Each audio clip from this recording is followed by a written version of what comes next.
Há fotografias que contam uma história inteira sem precisar de uma única palavra. Há imagens capazes de revelar mais coragem do que 1000 discursos. E existe uma fotografia que continua a impressionar qualquer apaixonado por futebol. É a imagem do tornozelo de Alexis Sanches durante o intervalo da final da Copa América. Inchado, completamente deformado, marcado pela dor. Os médicos diziam que ele dificilmente conseguiria voltar ao relvado. Qualquer outro jogador aceitaria a substituição. Qualquer outro protegeria a própria carreira. Mas Alexis não era como os outros. Regressou para a segunda parte, correu durante mais de 100 minutos como se a dor não existisse. No final daquela noite, viu Lionel Messi abandonar o campo em lágrimas enquanto o Chile celebrava um dos maiores momentos da sua história. É aí que começa a verdadeira pergunta. O que faz um homem ignorar o próprio corpo? O que transforma um rapaz pobre numa máquina de competir? Por que é que Alexis Sanches treinava mais do que todos, discutia com colegas por causa de um passe errado, corria como se cada bola fosse a última da sua vida e nunca aceitava perder, nem sequer num treino? Para compreender Alexis Sanches é preciso viajar muito para trás, muito antes dos grandes estádios, muito antes dos milhões, muito antes da Liga dos Campeões. É preciso regressar a Tocopila, uma pequena cidade chilena conhecida como Barranco do Diabo. Um lugar onde sonhos normalmente morrem antes de nascerem. Um lugar onde crescer já era uma vitória. Alexis nasceu rodeado por dificuldades. O pai abandonou a família quando ele ainda era demasiado pequeno para perceber o significado da palavra abandono. A mãe fazia tudo o que podia para alimentar os filhos. Trabalhava onde aparecesse uma oportunidade. Não havia luxo. Não havia conforto. Muitas vezes nem sequer havia comida suficiente. Enquanto muitas crianças brincavam, Alexis já conhecia o peso da responsabilidade. Com apenas 6 anos ajudava a limpar lápides no cemitério local para ganhar algum dinheiro. Imagina isso por um instante. Um menino que mais tarde pisaria os relvados do Camp Nou passava os dias entre túmulos apenas para ajudar a comprar pão. Mas havia uma coisa que nem a pobreza conseguia esconder. A velocidade daquele rapaz era absurda. Corria como se tivesse asas. Mudava de direção num instante. Os vizinhos começaram a chamá-lo de esquilo, porque parecia impossível apanhá-lo. Toda a cidade percebeu rapidamente que aquele menino era diferente. Um talento demasiado grande para ficar preso naquele lugar. Conta-se que o próprio presidente da Câmara decidiu ajudá-lo quando percebeu que o maior talento de Tocopila jogava descalço ou com botas completamente gastas. Ofereceu-lhe o primeiro par de chuteiras digno desse nome. Talvez tenha sido apenas um pequeno gesto. Mas, para Alexis, significava acreditar que alguém via um futuro onde todos os outros apenas viam pobreza. A partir desse momento, parecia que ninguém conseguia pará-lo. Cada jogo era um espetáculo. Os defesas ficavam desesperados. Os comentadores mal conseguiam acompanhar a velocidade das suas arrancadas. Nascia ali o apelido que o acompanharia durante muitos anos. Euninho Maravilha. O Menino Maravilha. A Europa demorou pouco tempo a reparar nele. O Udinese decidiu apostar quase 3 milhões de dólares num jovem vindo das ruas do Chile.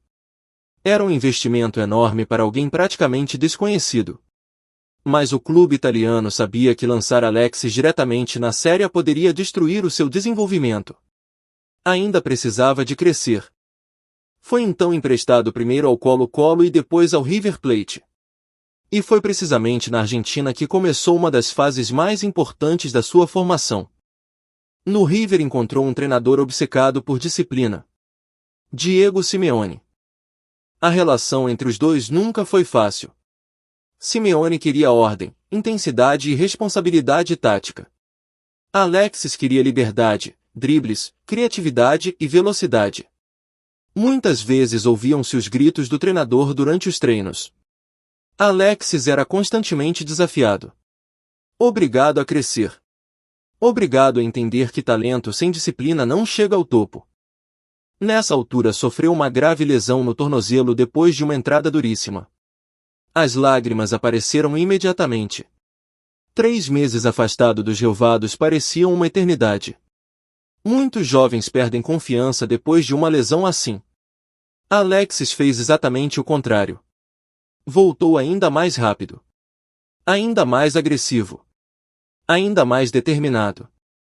Ajudou o River Plate a conquistar o campeonato e finalmente regressou à Europa preparado para enfrentar o futebol italiano. No Udinese transformou-se numa verdadeira dor de cabeça para qualquer defesa. Nunca ninguém sabia onde iria aparecer. Num jogo atuava como extremo. No seguinte surgia como segundo avançado. Depois aparecia no centro do ataque.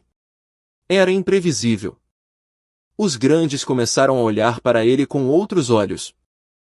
Contra a Juventus, em Turim, marcou o golo decisivo numa vitória histórica do Udinese.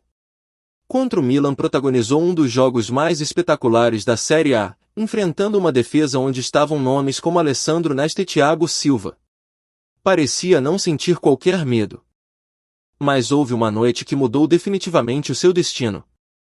Contra o Palermo marcou 4 golos em apenas 52 minutos.